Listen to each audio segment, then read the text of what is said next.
Hello, welcome to Gardener's World, and welcome back to Longmeadow after a few weeks away, when the weather has been as hot and as dry as I've known it in the last 30-odd years.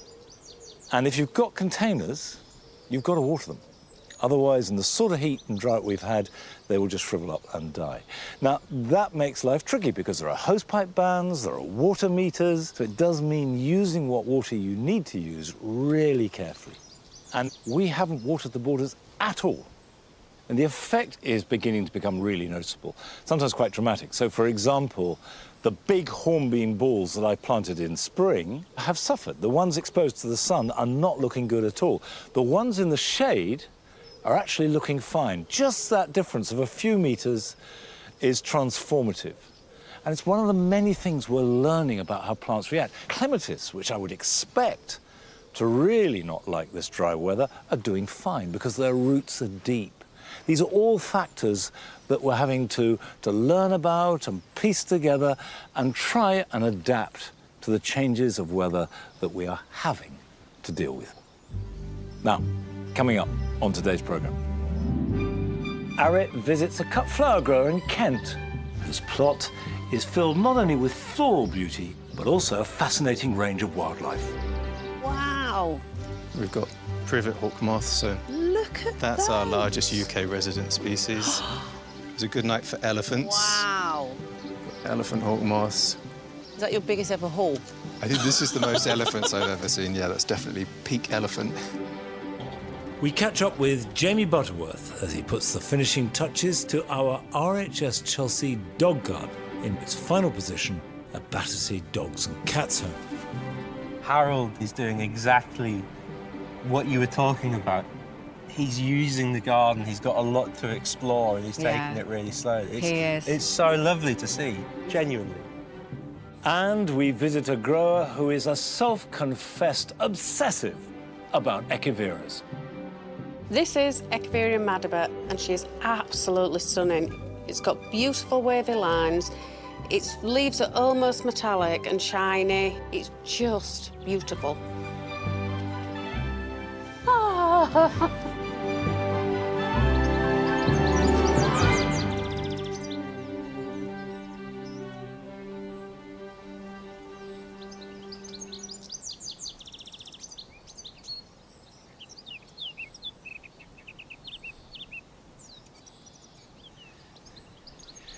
It has to be said that Longmeadow is a wet place.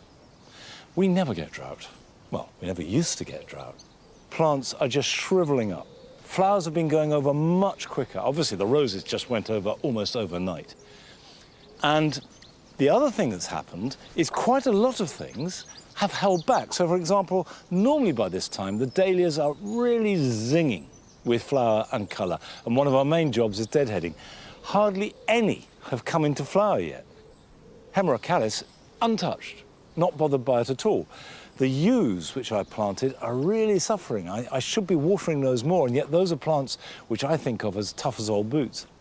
I have to confess that I don't know the answers, and I don't believe that anybody does. We'll share.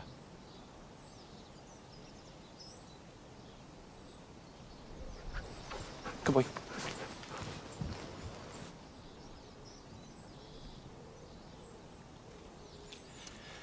Now, obviously, when it comes to vegetables, water is essential. It's almost impossible to grow good vegetables without some kind of watering. But as with so many plants throughout the garden, what you water and when is key. For example, we've got fennel here, Florence fennel, a really great late summer plant, but you have to water it because once it bolts, which it will do if it feels too hot or too dry, then you can't go back. You can never reclaim the plant. So I have been watering the fennel. Now, the outdoor tomatoes are actually in the perfect situation. I've watered them once a week, and when I say watered, they get a really good soak. But they're very happy. They like the heat, they're not suffering, so that's fine. But here's a really good example. The broad beans, I haven't watered because I've never watered broad beans in my life, and they suffered. And what we've got, and this is the first time this has happened to me, we've got very small pods with large, very mealy beans. And the pods are about half the size, often with just 2 beans inside. which, as broad beans go, is not what you want. You know, I love the young broad beans, and you get longer pods, and there's something succulent about it. These are dry, they're mealy, but by and large, broad beans have had one of the worst years I've ever had. Now, this is Swiss chard. Now, Swiss chard is actually really good at adapting to drought. It's got deep roots, and it will survive. But that doesn't mean to say that it is plain sailing, because what it often does is bolt. And that means it throws up a flowering stem in an effort to produce seeds. If the plant feels stressed, and therefore it might die, the quicker it can reproduce, the better. So what you have to do is, as soon as you see it bolting, and this is the bolting stem here, and these will become flowers, is go right down, cut that off. Now that can go on the compost heap. Look how limp the leaves are. When they're fully hydrated, they're crisp and full. So that slows down the process of the plant going into panic. As soon as we get enough water, this will survive. These plants, I can guarantee I will still be harvesting next spring. However, if this had been lettuce, and I grow a lot of lettuce, once it bolts, that's it. It's a one-way valve. It's rather like fennel. You can't reclaim it. Cutting back the bolting stem is no good. So it's a question of planning the plants according to the weather and the soil, and responding where response is going to be most effective. Now, we're going to join Arit as she continues her journey around the country visiting growers of cut flowers. And last month, she went down to visit a grower in Kent.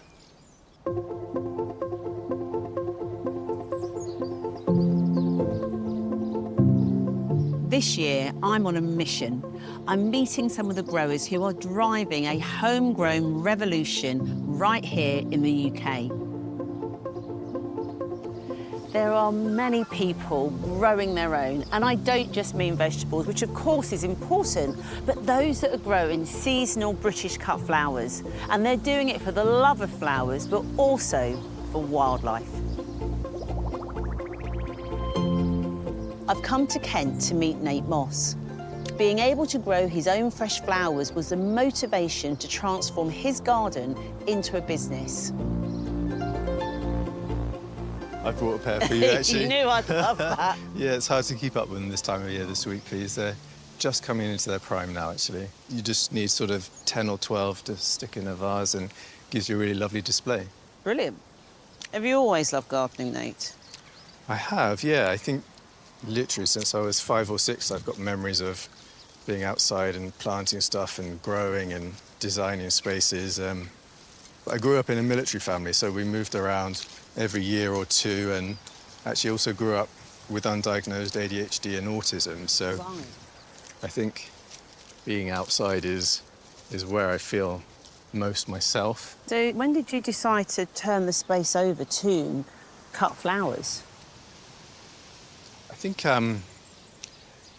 it's maybe not turned over to cut flowers. I think cut flowers is a part of it, but actually a lot of the space is turned over to nature, and I think it's trying to find the balance, really. I've been here a couple of years, so I see myself more as a guest, really, than a sort of custodian. I guess it's about trying to be a good guest, not a gatecrasher, and make room for everyone else. Yeah, I like that. I really like that. It is about being a guest. I think there's a growing interest in British flowers and local flowers that haven't been shipped from the other side of the world, you know, that they know how they've been grown sort of more environmentally friendly. Yeah, which is so, I think, important now.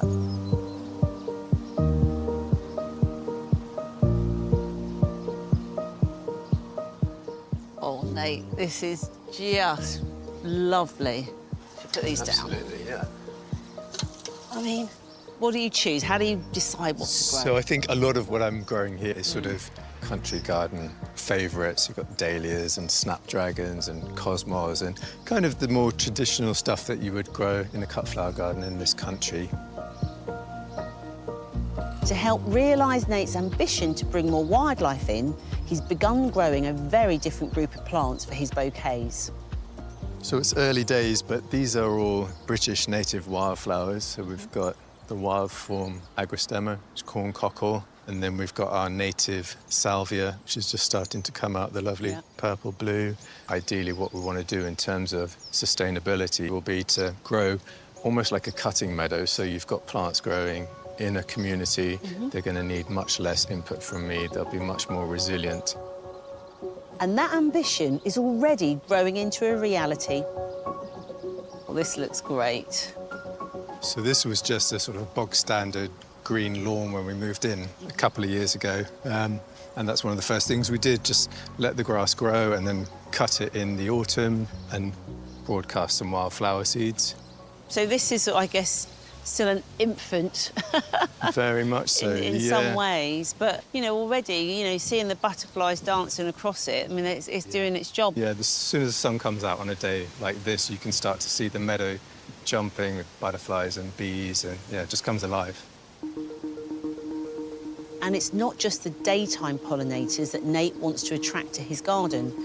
Yesterday evening, he set up a moth trap using a bucket and a light to see what other pollinators visit the garden at night. Wow! We've got privet hawk moth, so Look at that's our those. largest UK resident species. It was a good night for elephants. Wow! Got elephant hawk moths. Is that your biggest ever haul? I think this is the most elephants I've ever seen. Yeah, that's definitely peak elephant. It's the larval food that's so important, isn't it? Because often people are like, I don't like caterpillars, but they like, you know, butterflies and obviously the importance of moths. Most moths will have a single food plant that their caterpillars will eat. So with the privet hawk moth, that eats privet. Elephant hawk moth, their larvae depend on rosebay willow herb, so that's a really important British native wildflower to grow in your garden if you want to see more elephants. Yeah. And what will you do with them now? So what I'll do now is I'll record the numbers and the species, and then we can submit that to our local moth recorder, and then this evening we'll let them go, and they'll just fly off into the night. Brilliant. It wouldn't be a proper visit without creating a display from what's looking great now. And Nate has a vase, or 3, at the ready. We've got sustainable mechanics here. What I'm going to use is a pin holder. That'll just give a little bit more support for the size of the stems we've got. And then just a bit of chicken wire, which you sort of scrunch up. You can use that over and over again and just make a ball, pop it into your vase and push it down. So when you're picking cut flowers, the ideal time to do it is first thing in the morning when it's nice and cool and they're well hydrated after the evening. And then ideally you just let them condition for 24 hours in a nice deep drink of cool water. And just stripping off these lower leaves really just stops all of that going basically mouldy in the water, keeping the stems nice and clear. So we've got some lovely meadow sweet here, which is an ancient strewing herb. They'd have used this back in the medieval time to dry and put on their bedchamber floors just because of the lovely fragrance of it. So this is a lovely rosebay willow herb. This is just celebrating a lovely bright colour palette this time of year. That looks absolutely stunning, Nate. I love it. Thank you. I love it. Meadow in a vase. It's absolutely a meadow in the vase. The colours are just so gentle. That pink and yellow, I just adore it.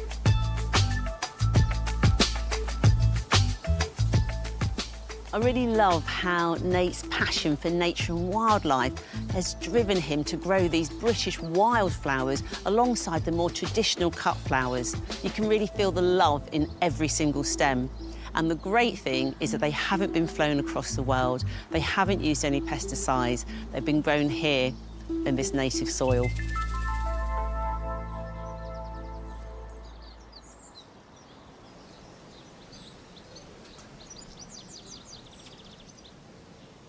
Come on.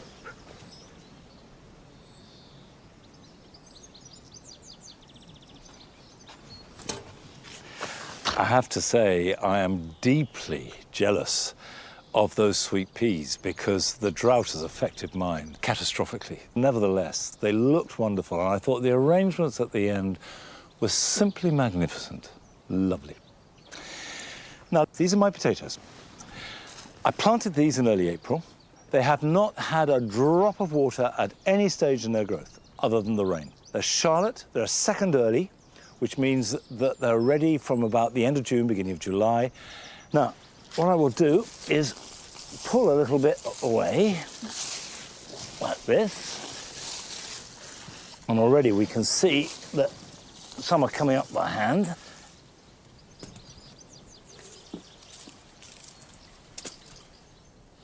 The soil is dust. Normally the soil sticks to your feet, it sticks to the spade. When you dig spuds, they are coated in mud, and these are practically clean. You could almost just put those straight into water and cook them because the soil is so dry.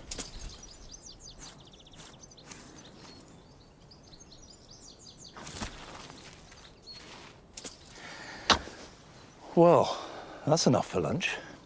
And I have to say, I'm really genuinely happy with that because no water, soil like dust, no care and attention at all.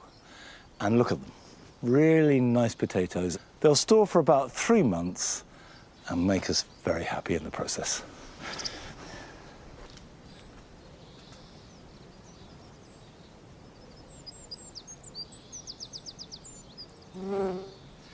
Now, inside the greenhouse, obviously, it hasn't just been hot, it's been really roasting.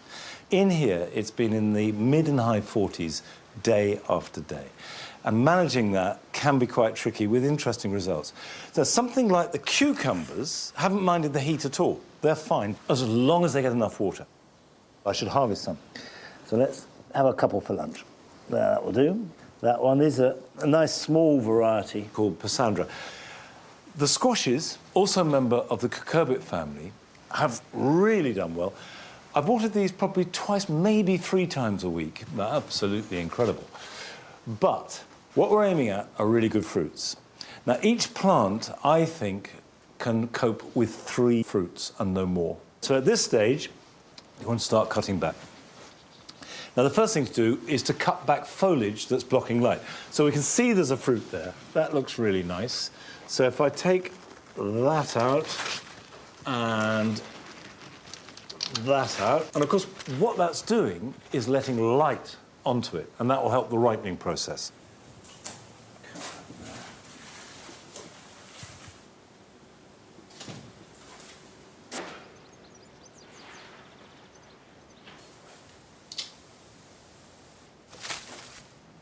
Now you can see I've got masses of flowers. I haven't got very many fruits, but in order to have a fruit, you need a flower. So if I cut all the flowers off now, I won't get any more fruits. So I'm going to leave the flowers for the moment and see how they fruit. And then when I've got 3 per plant, I'll cut all the rest off and keep cutting them off. And the reason you do that is because flowers take energy. The plant wants to produce as many fruits as possible to maximize the opportunities of producing seed and therefore more plants. So by limiting the amount of flowers, we are focusing all the plant's energy into developing the fruits that it has.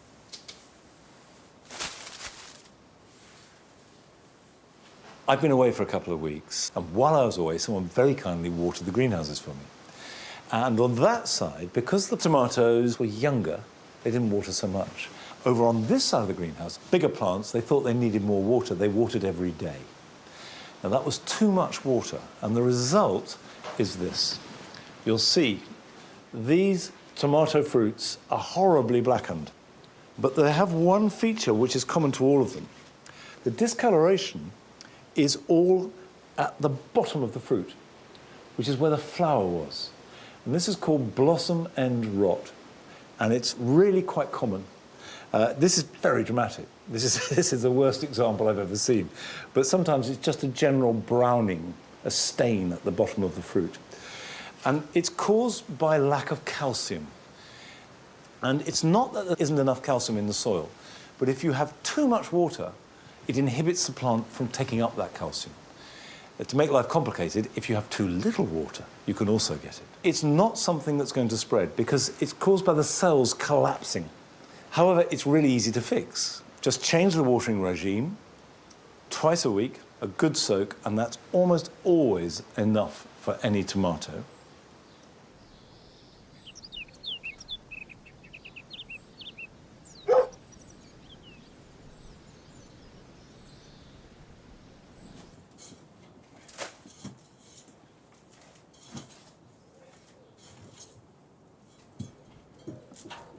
Although we're in the middle of summer, it is important to start planning ahead and sowing seeds for autumn and winter veg. There are a few salady type crops that I always grow, which grow best in spring and in autumn and even in winter. And amongst them I've got chicory, radicchio. I've got fantastic Palo Rosso radicchio. Slightly bitter, crisp, wonderful in winter salads, and also really nice cooked. You wilt them, and they're delicious. I always grow rocket. Now, rocket doesn't like hot weather, so you can imagine it would have been hopeless over the last few weeks. Finally, I've got parsley. The technique is exactly the same for all of them. So, compost into a seed tray. Chicory, this is Palo Rosso. Now, I'm sprinkling the seed as thinly as I can.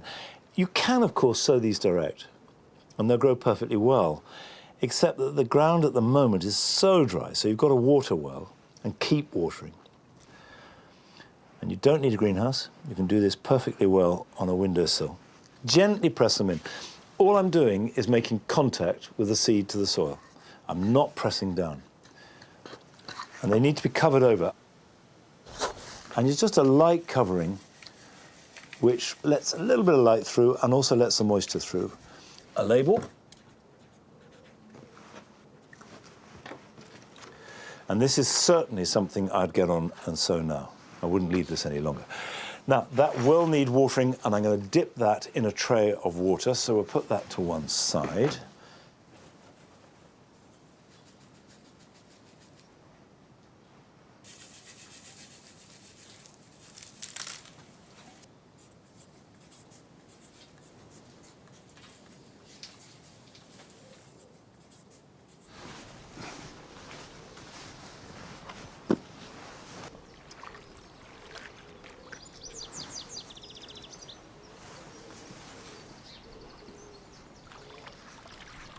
These need to be kept watered, but not soaking wet. Just make sure they don't dry out. They should germinate in about 7 to 10 days' time, be ready to prick out in about 3 weeks' time, and plant out in sort of about the middle of September. The rocket will be ready to harvest quite quickly, certainly by October, November. The chicory may well be something that you harvest in the middle of winter, but I can tell you it will be very welcome. I love it. Now, one of the things I also love about gardens and gardening is that it allows for every kind of niche obsession. And we went to visit one grower who certainly comes into that category in North Lincolnshire.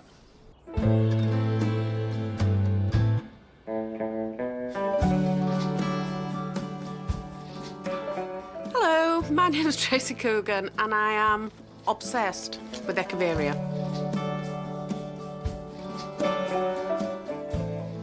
I had an old book, and it said in the old book that growing Echeveria soon becomes a major embarrassment due to lack of space, and I stood in my little greenhouse thinking, oh, I wish I were in that position. 13 years later on, I've got 4 large greenhouses, and I'm seriously embarrassed by the lack of space.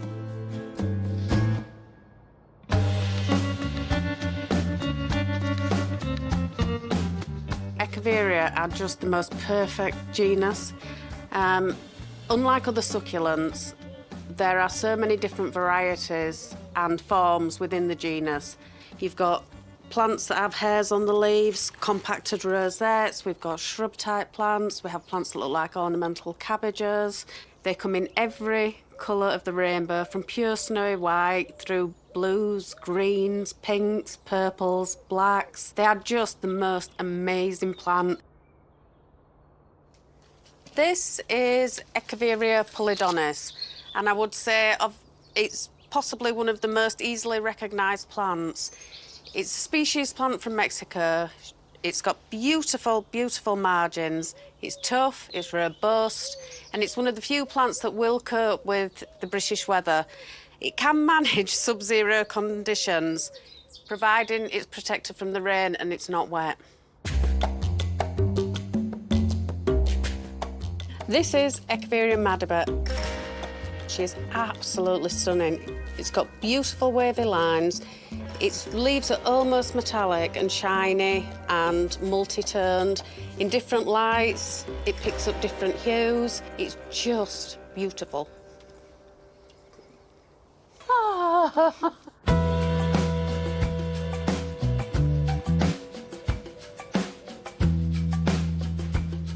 One of the things I love about Echeveria is the ease of propagation. This method, leaf propagation, is probably the easiest of all. You need to choose leaves that are healthy and plump. And simply give it a good wiggle. And the leaf will come off with a perfect C shape. Use 50% compost and 50% grit and simply lay your leaves onto the compost. And you don't need to water now until they've developed roots. The leaf cannot absorb the water without roots, so adding water at this stage would just cause it to rot. Place them in a light, sunny position. You can do this at any time of year, but it's preferable to do it in spring. It gives the leaf time to develop a nice, strong little plantlet that'll get through the following winter. And within 4 or 5 weeks, they should start rooting and grow little heads that will be the perfect clone of the parent plant.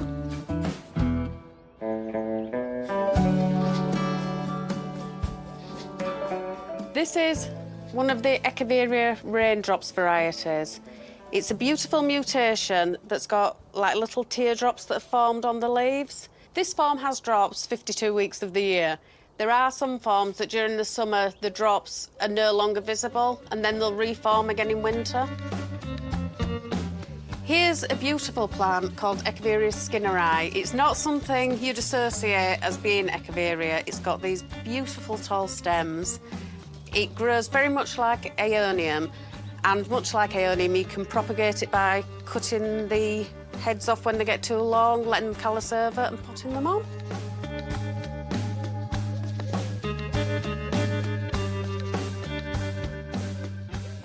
Their needs are really, really simple and basic. The only way you can really kill them is by overwatering.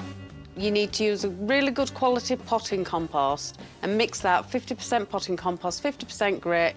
You need to allow the compost to dry out completely before you water them again. So during summer, maybe water once every week to 10 days.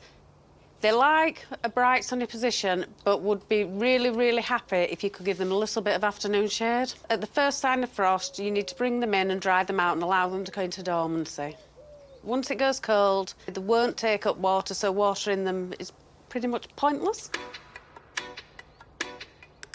Because propagating from leaf and head cutting just doesn't produce enough plants, I've started hybridising my own Echeverias from seed.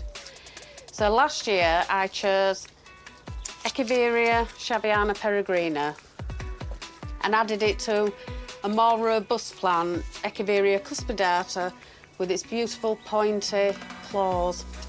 The resulting progeny, ooh, look at that. It's really lovely with its delicate peachy tones, its lovely pink claws. For all the plants I have in my collection, it's different to anything else I've got. And another beautiful Echeveria is Echeveria linguis. People either love it or hate it. There is no middle ground with it, to the point where they can't stand to look at the caruncles and they find it the most disgusting, stomach-turning plant. To other people like me who think it's amazingly beautiful and you just want to get up close and personal and look at all the fantastic patterns on the leaves. They're really good therapy. It doesn't matter how you're feeling or what's happening in other parts of your life or the world. You can come down to your greenhouse, you can play with your plants for a few hours and you just forget everything.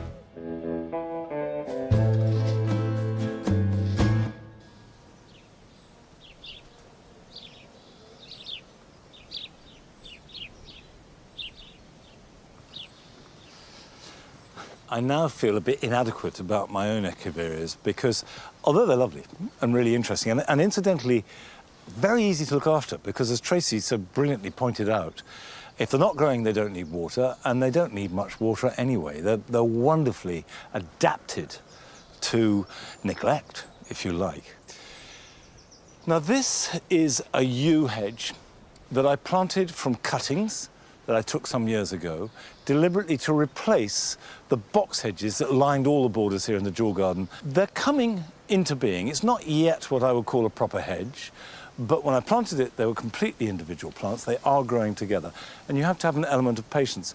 But the first thing I'd say is don't be frightened of yew as a hedge. There is this belief that it grows very slowly and it's going to take ages. It's not true. Yew grows quite fast. You can see that's this year's growth. There's probably about 10 inches of growth on that. It's going to be a minimum of 6 inches and can be up to a foot. The secret is to cut the sides nice and tight, even if eventually you want it to be wider, because that will encourage lateral growth. So the first thing I'm going to do is just start to cut the side back. And the thing about yew, and it's true of holly and box as well, is the harder you cut it, the denser it will grow. And one of the measures of a compact hedge, particularly a low one, is so you can put your cup of tea with a saucer on it and it will balance like a shelf.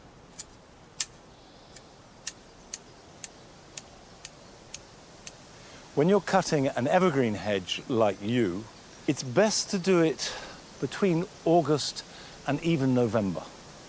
And that way, they also will stay sharp really well into May.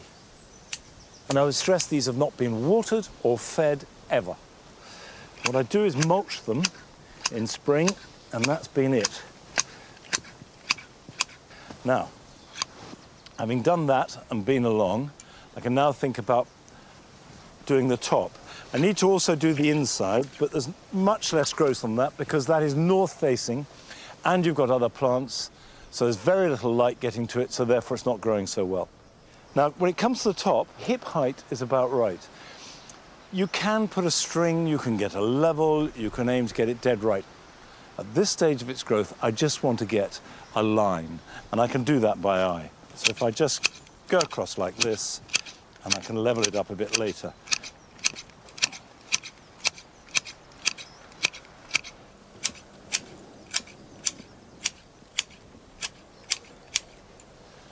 That's very rough, but it's early days.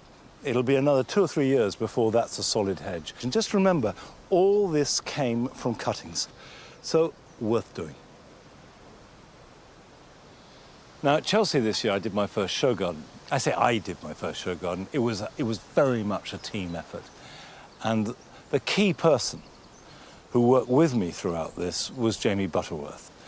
And we both agreed from day one, we wanted it to be permanently placed at Battersea Dogs Cats Home. And we're joining Jamie now as he's finishing off with the planting and preparing for its grand opening.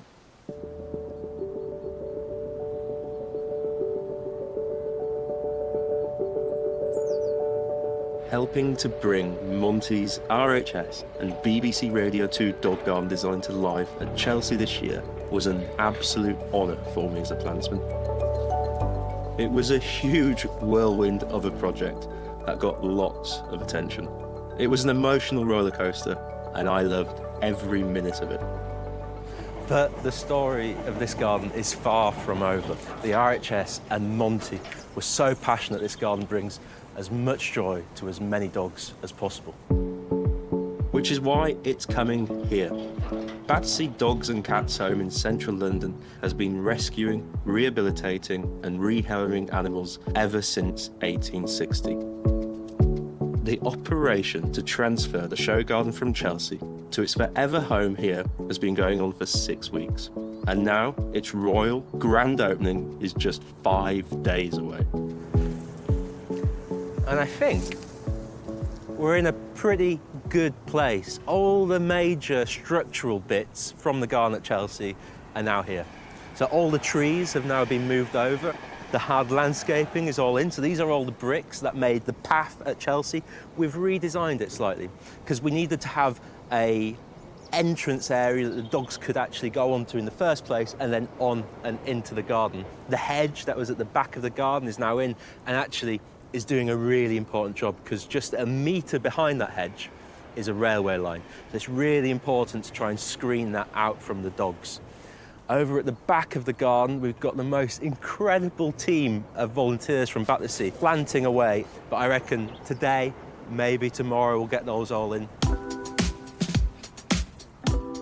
The garden at Chelsea was essentially a stage set, a representation of a dog-friendly domestic garden. Monty wanted features that would suit dogs, like the wallow, plenty of shade and a nice thick lawn. But it was on a scale and in a style to suit a typical back garden and a typical family. We originally thought we'd be able to pretty much transpose the design from Chelsea into the garden here at Battersea. But this is not only a completely different space, but has completely different requirements. Here at Battersea, to replace a simple patch of plastic grass, the home wanted a place where their vulnerable, rescued dogs get a chance to be outside, amongst plants, to explore and to feel safe. I reckon we can do a clump of Amistad here and a clump of Amistad here if we get the key structural bits in first.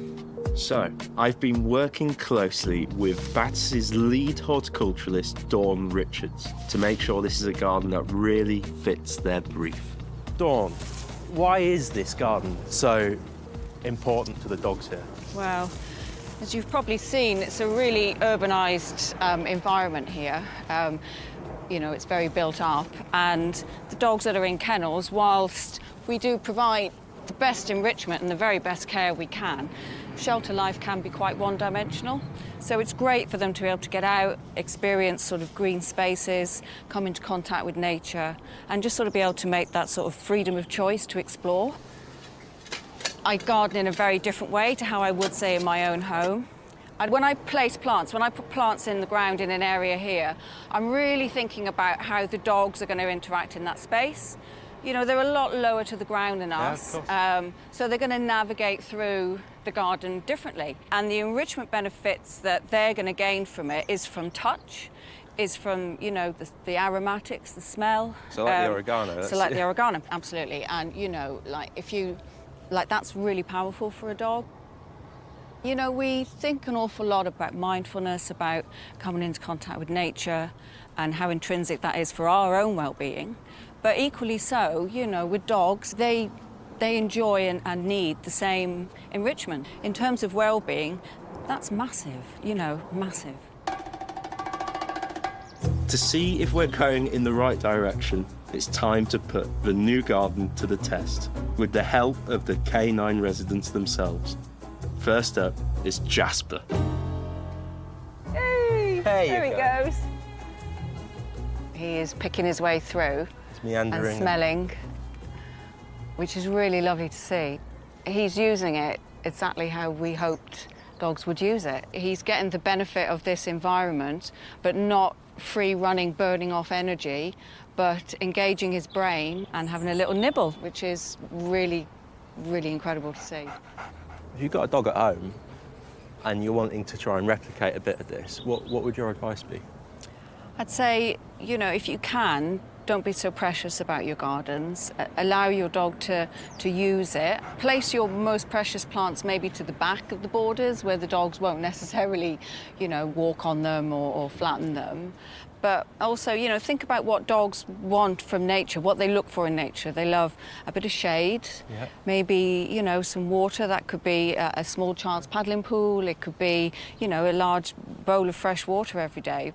Am I right in saying there are particular colours that are best for dogs or that dogs can see? Yeah, well, dogs see on the blue and yellow spectrum, so those are the colours that they can actually visually see. You know, things like marigolds and asters, visually they will see them, so it does give them a little bit more of a dynamic. What's this? What do you think? There you go. Oh, good boy. Well done. Next to road test the new space, Harold. Harold, again, is doing exactly what you were talking about. He's using the garden. He's got a lot to explore, and he's taking it really slowly. It's so lovely to see, genuinely. Harold, as we can see, is, you know, a slightly more subdued character to Jasper, and just watching him moving through the garden, he's gaining confidence. And this garden will provide that resource for so many of our dogs that are quite vulnerable or feeling a little bit, you know, in a new environment and unsure. and then you give them something that's totally natural and as close to nature as you can get, and they're going to use that, and that's going to really, really help them with their journey through the shelter into a new home. These are the moments that you really realise what you do has a massive impact. It's quite emotional. It's a dream come true to know that this is here now for these dogs. The legacy of the garden here at Battersea is something that's close to many people's hearts, which is why its official opening is being done by Her Majesty the Queen. So, the day before the royal visit, Monty arrives to give it the final once-over. Jamie, I got here at last. Nice to see you. How are you, Monty? I'm fine. I'm fine. I'm looking around. I'm relieved that the planting looks good. The garden's been opened tomorrow by Yeah. the Queen. Gotta So look we had a hard deadline. And ultimately, what I'd have loved to have done is cut back a lot of these plants as we plant them. Horticulturally, it would have been so much better to give them a complete Chelsea chop, Hampton hack, and let them try and root down a little bit, but we need it to look full. It wouldn't be Monty if he didn't want a couple of tweaks. But actually seeing the garden in situ here at Battersea feels absolutely right. To me, this is just, it's morphed. It's just shifted. It's just sort of flowed across the Thames and arrived here and had taken up a different shape. I mean, obviously, the final piece of this jigsaw will be Her Majesty coming tomorrow and opening it up. And then I sort of feel, fine, off you go. That's your life now. It's You know? closure. Yeah, it's closure. Like a ship just sailing away, you know, and it leaves you and I. I've done a few Chelsea gardens and we've relocated all of them, but I think this is the most authentic, nicest, it's going to have such a legacy.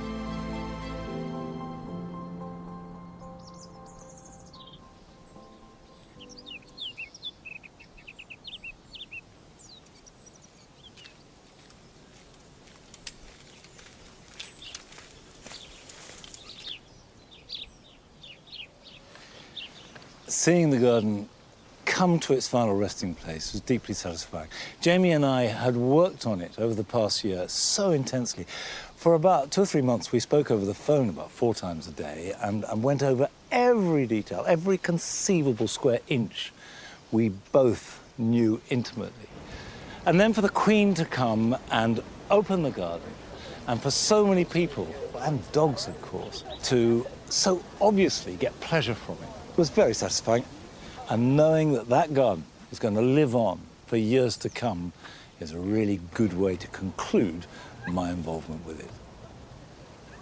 Back to reality. And this area here, which is really one big bed, is dominated by species roses. And the thing about species roses, and I love them, is that they all have small flowers, tend to be single. They tend to flower earlier in the year, just once. They don't repeat flower. They flower on old wood, so the wood that's grown the previous year. And they tend to very often be quite big. You can see, although I pruned these last year a bit, they're really big as roses go. And I like that. However, they do need some pruning and some control, and now's the time to do it. Because if you prune them in winter, like normal shrub roses, the new growth won't carry any flowers. So when you prune, go as low as you can and take the oldest material out. So if you can see in here, I've got a nice old bit there. If I take that like that, and I don't know if I can get it out in one go. Here we go. See, what I've got, and I can hold this up, that's almost a whole rose bush on its own, the stems. Now that's a new stem. I could have cut there and that would have been fine. This is what will bear next year's flowers if I'd left it on. This year's new growth. So that's what we want to leave plenty of behind. All this older stuff, that can be chopped up and it could go on the compost heap. No.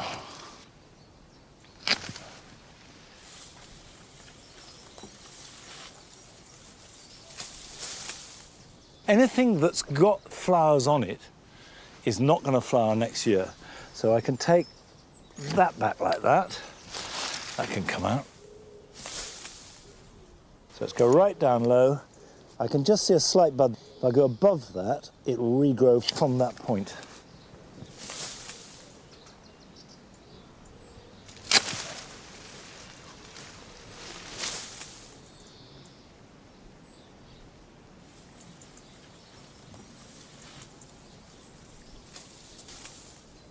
I've taken off about half the plant, and what I've left is going to give me flowers next year. Now, this is not its final size. I want it to be bigger than this. But that gives room for it to grow. And I don't prune these every year. At most every other year, and actually on average about every 3 years. By and large, that is it. That's all you need to do every 3 years. Your work is done. We're going to go to one of your gardens now. It belongs to Simon Farrell, who lives not very far from here in Herefordshire. And I think you'll find it's rather a special place.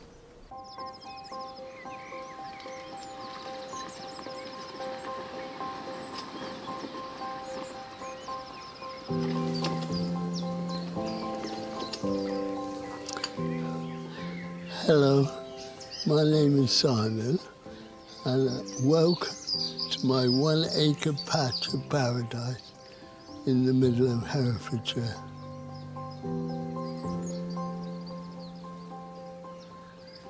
Well, 25 years ago, I started to turn this into a nature reserve and a wildflower garden. And basically, it's evolved over that time, every year being slightly different from the year before. But unfortunately, I now have this motor neuron disease, so I rely very much on family and friends to help keep the pathways open down through the orchard. And anyway, follow me.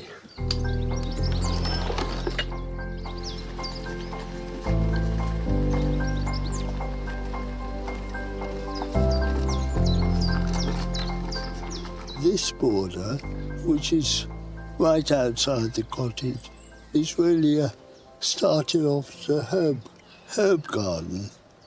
And you can see the sage and the apple mint. And I've just added occasional garden plants as well. But this year, this tall, thin mallow has appeared. And this is the exciting thing about wildflower gardens, is that you never know what's going to come up. And it's such a surprise. When I see these plants and flowers, I think of those marvellous lines by William Blake, to see the world in a grain of sand and heaven in a wildflower is to hold the universe in the palm of your hand and eternity in an hour. I think it's right, maybe not.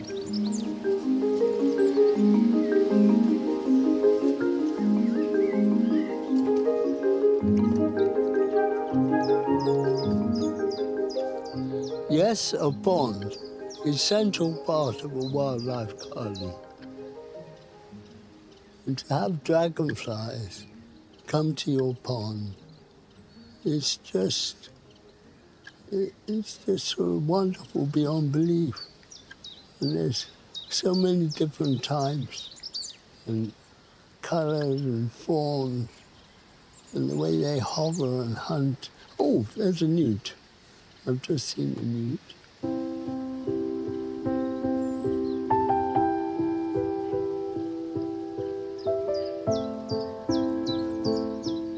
And before long, a whole afternoon will have drifted by.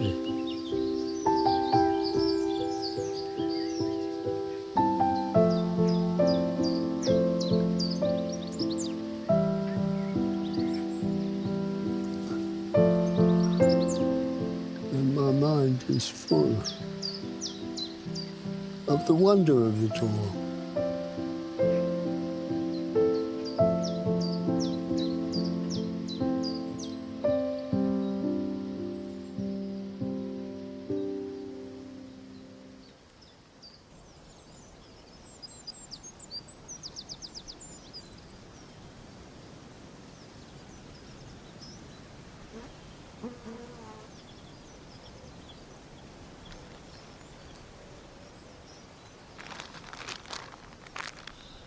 Thank you, Simon. Thank you for sharing your garden with us. Now, this is a Philadelphus, a mock orange. And until about 3 weeks ago, was a cloud of white flowers with some of the most distinctive fragrance you could get in the garden. I don't have a wonderful sense of smell, but just walking down here, you'd be bathed in this wonderful, wonderful scent. So I want more, and the best way to get more is to take cuttings. So if I go down there and take that, now obviously that is too long for a cutting, so I'm going to divide it up. I could probably divide it into 3, actually. Go 1, and then just cutting there, 2. And as ever with cuttings, bring a polythene bag and pop them in. Even if you're going to go straight away to deal with them, it's going to help the longevity, and longevity is what it's all about. So we've got those.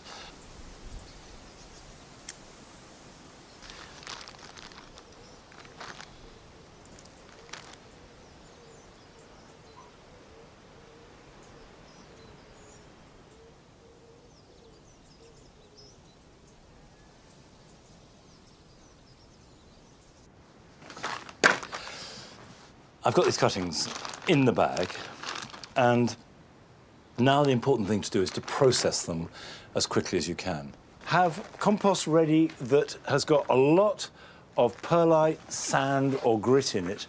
You need drainage. You don't need nutrition at this stage. It's much more important that they have good drainage. So that's ready. I've got these ready, I've got a knife to hand, and now we can take them out. This is the top, and you can see already that is very soft. And it's worth pointing out the definition of a softwood cutting is, can you bend it? Is it soft enough to bend back on itself? So if I just took that top, it would be a softwood cutting. Softwood cuttings strike very easily.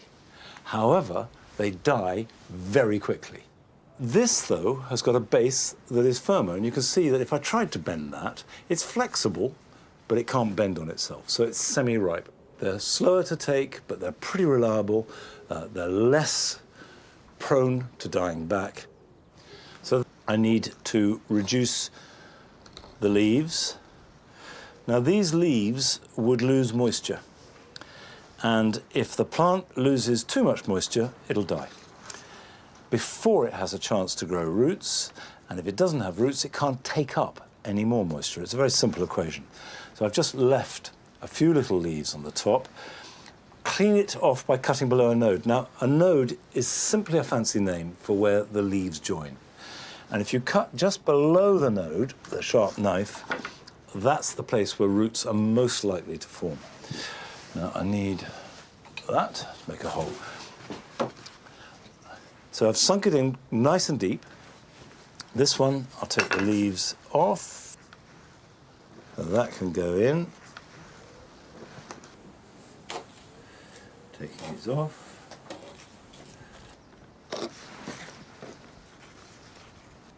And this is a more woody one.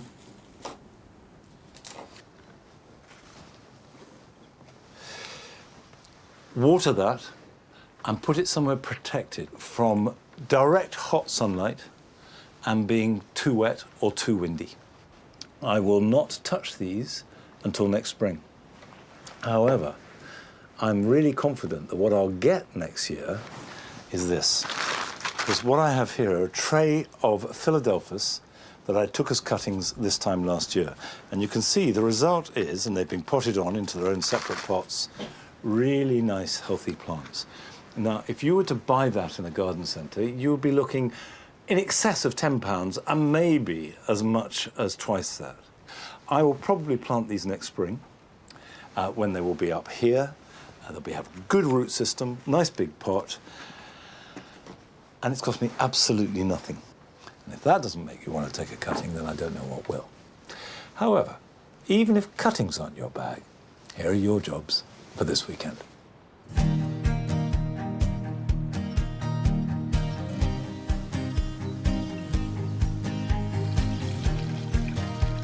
At this time of year, plants grown in a container will need a bit of a boost in order to go on performing at their very best. I'm using a homemade comfrey tea, but I can recommend liquid seaweed too, which you can buy at any garden centre. Don't be tempted to mix it up stronger than the recommended dosage, and you only need to feed once a week, and this will make all the difference in the coming months. We tend to focus on the water needs of plants at times of heat and drought, but don't forget wildlife. A whole range of wildlife in your garden must have water too, and especially birds at this time of year. So if you don't have a bird bath, get a container, raise it up out of reach of any predators, and make sure it's topped up with fresh water daily.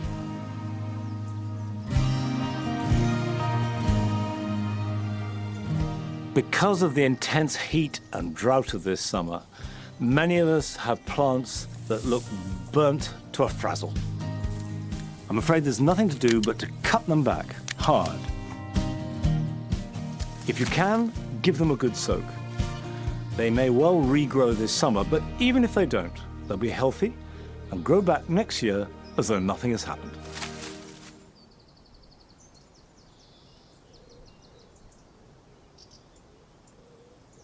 One of the major events in the garden this year is the rejigging of the dual garden. Stripped it out last winter, gradually been replanting it throughout spring and into summer, and it's been quite tricky because of the weather. But some things have come really good, and the heleniums are just beginning to take off. This is Sahins early. They epitomise everything we're trying to do in the dual garden, which is about richness and intensity and those velvety colours. And you know, the caramel and the orange and the burgundy that come through is exactly the right tone. And bees love it too. It's just a joy.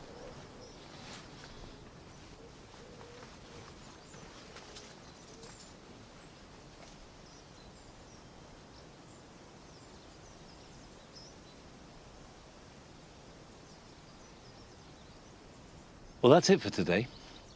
I think, on reflection, we have to learn to adapt as gardeners. The climate's changing, how our gardens are growing is changing, how we garden is changing. But we can still, whatever the weather, have beautiful, productive gardens, and that's to be celebrated. And next week, you're with Adam, and I'll see you back here at Longmeadow in a couple of weeks' time. So until then, bye-bye.